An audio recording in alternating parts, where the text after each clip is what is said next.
got this feeling inside my bones. It goes electric wavy when I turn it on. Off from my city, off from my home. E aí, meu povo? Beleza? Tudo bem? Aqui é o professor Wilson Neto, professor de História de vocês. É um prazer estar aqui com o segundo ano dessa vez, certo? Pra gente conversar sobre um assunto bem legal, que é um assunto que a gente já trabalhou em sala de aula, por isso eu vou tentar ser bem breve, tá bom? Para o vídeo não ficar muito grande, certo? Que é sobre Grécia Antiga, tá bom?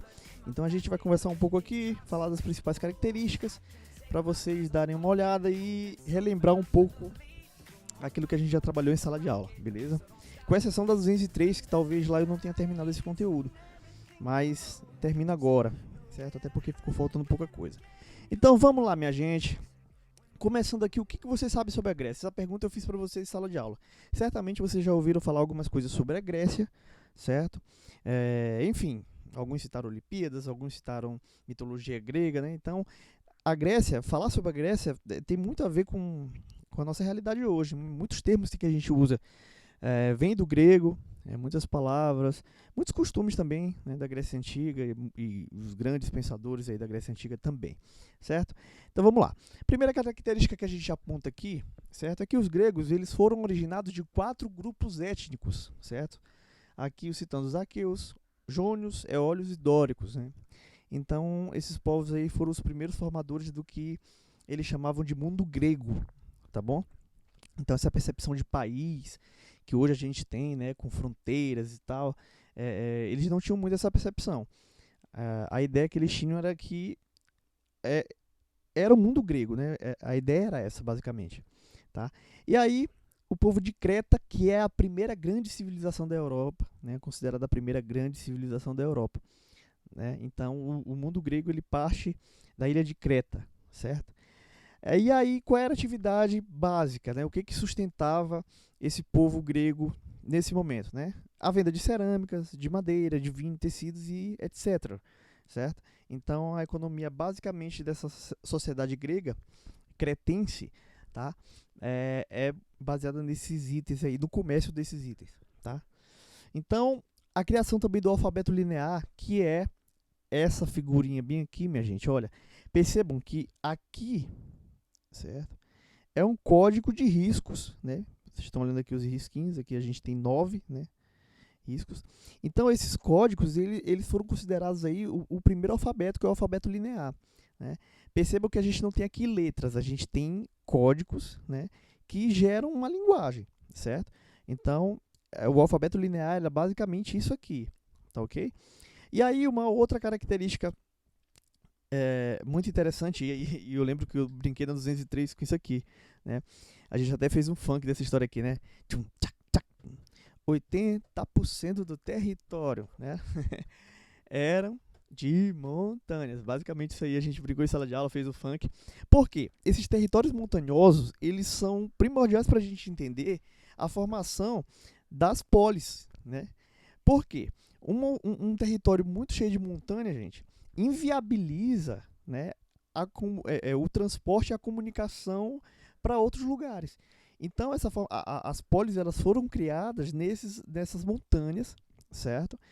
E meio que isoladamente, certo? Então essa é uma característica das polis, justamente porque elas têm suas próprias regras. A gente vai já falar sobre polis, né? E essa característica geográfica desse mundo grego é primordial para a gente entender também a formação das polis, certo? E que são as polis? São as cidades independentes, a gente já viu isso aqui, né? Vamos já falar sobre elas aí mais especificamente. Aqui é uma foto da ilha de Creta atualmente, né? Então imaginem vocês há milhares de anos atrás, né? Como é que era isso aqui, sem poluição, sem nada, devia ser uma vista maravilhosa, certo? Isso aqui é só para vocês conhecerem mesmo. Ah, se eu pudesse, meu dinheiro desse pra gente conhecer um lugar desse, hein? Massa demais. Vamos lá. Periodização histórica. Isso aqui é a parte chata da coisa, mas a gente tem que saber, certo? Então, como é que se divide historicamente os períodos gregos? O período micênico, certo? que vai da fundação da cidade de Micenas, a edificação de grandes palácios, templos e fortalezas e a utilização da escrita. Aí nós temos o período homérico, certo? Invasão da Grécia, fim dos Micenas, desaparecimento da escrita e surgimento de novas comunidades, né? No período arcaico a gente tem a formação da polis, né? Fundação da cidade de Bizâncio, Marselha, Nápoles, e aqui também no período arcaico nós temos os primeiros Jogos Olímpicos, beleza? Período clássico, consolidação da polis, né? Período de guerras, apogeu de Atenas e Esparta, que são as duas grandes polis gregas.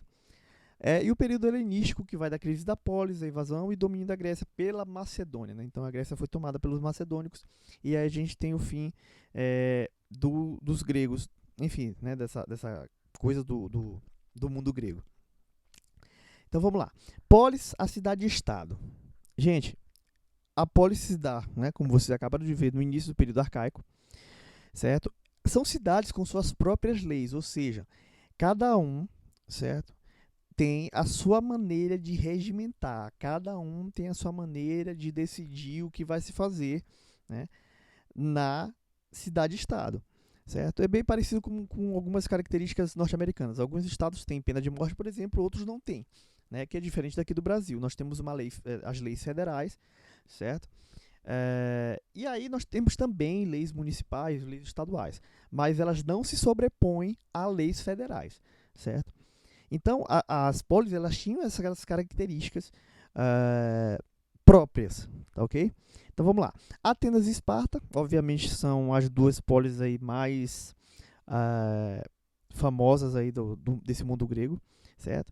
Elas se caracterizavam também pela modernidade, né? Então, as polis, elas... o que era moderno para a época estavam nas grandes polis, e principalmente em Atenas e Esparta, né? A gente vai já ver isso daí. Eles falavam a mesma língua, era, obviamente, que tinham os dialetos. Gente, o que é dialeto? Você fala a mesma língua, mas tem um sotaque diferente, né? Você percebe quando alguém chega de Pernambuco que vem falar conosco, né?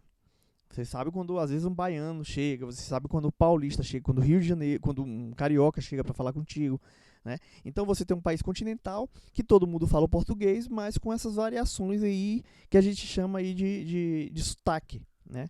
Então isso acontece em todo lugar e acontece desde sempre, tá? Eles falavam a mesma língua, né? Aquilo que eles chamavam do grego, mas tinham sotaques diferentes, né? Jeito de falar diferente. Povos bárbaros, e aí aqui a gente vai ver isso muito fortemente em Roma, né? Porque os povos bárbaros, eles são essenciais para explicar o fim do Império Romano, tá? Mas eles também já acontecem aqui na Grécia. O que são os povos bárbaros? São os povos não nativos que geralmente invadem, né, propriedades, certo? Em busca de terra, em busca de comida, em busca de uma série de coisas. Então esses povos bárbaros, eles são já presentes aqui na Grécia, tá? Religião e mitologia, eu já falei disso aqui, certo? Mas eu vou dar uma pincelada. Politeísmo, certo? Ou seja, você tem a crença em vários deuses, e isso gera uma outra situação que é o antropomorfismo. Se a gente dividir aqui a palavra, a gente vai ver antropo, que é de homem, né? E morfismo, que são formas, ou seja, era um homem em várias formas, né? O Minotauro, por exemplo, era uma dessas características, tá? Era um exemplo de antropomorfismo, perdão.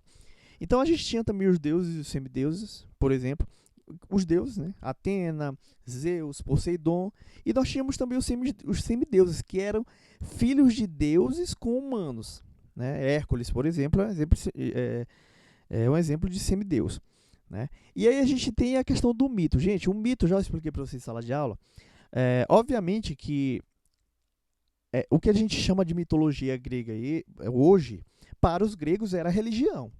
Por que a gente chama de mitologia? Porque a gente considera o que é mito. Mito é uma conversa, sabe? O pessoal fala alguma coisa pra ti, fulano, tu ouviu falar isso aqui? Conversa, rapaz, né? É uma história contada, é aquela história de pescador, né? Uma história que não tem fundamento. Então o mito, ele basicamente é isso, ele não tem muito uma característica racional, lógica, né? Então o mito, ele passa por essa questão. Então é interessante a gente saber que hoje, o que a gente chama de mitologia, para os gregos era a religião, certo? Então quem assiste aí esses filmes aí de Grécia e tal, o próprio Troia, né, eles têm uma relação muito forte com os deuses, né? E obviamente, pra gente isso é mito, né? Mas para eles era religião, tá bom? Então vamos lá. Falando aqui dos Jogos Olímpicos, né, 776 a.C., eram feitos em honra a Zeus, e toda vez que tinham Jogos Olímpicos, eles faziam aquilo que eles chamavam de trégua sagrada, ou seja, meu amigo, o mundo pode estar se acabando. Começou os Jogos Olímpicos, trégua. Por quê? Porque é o momento que é oferecido a Zeus, e quem desobedece está cometendo um crime contra Zeus, né? Então, por isso, a trégua era muito respeitada. Então, independente da Grécia, ou da guerra, desculpa, independente do momento que estivesse passando, eles sempre iriam dar essa trégua durante os Jogos Olímpicos, né?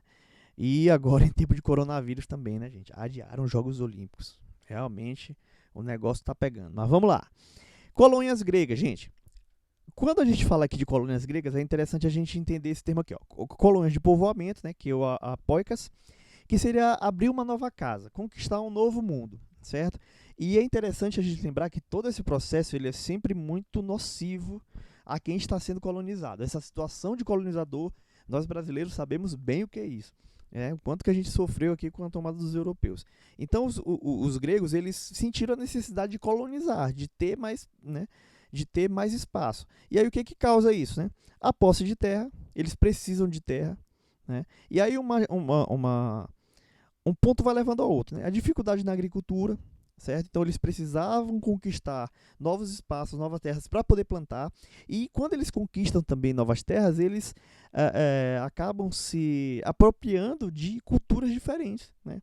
Culturas de povos que plantam de forma diferente, então eles também vão aprendendo com essas conquistas. E aí aqui é um aumento populacional, né? A população vai crescendo ao ponto de que a cidade ela já não comporta mais a quantidade de gente. Então é necessário conquistar novos espaços.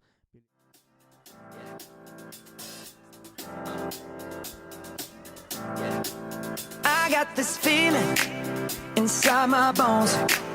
It goes electric wavy when I turn it on. Off from my city, off from my home.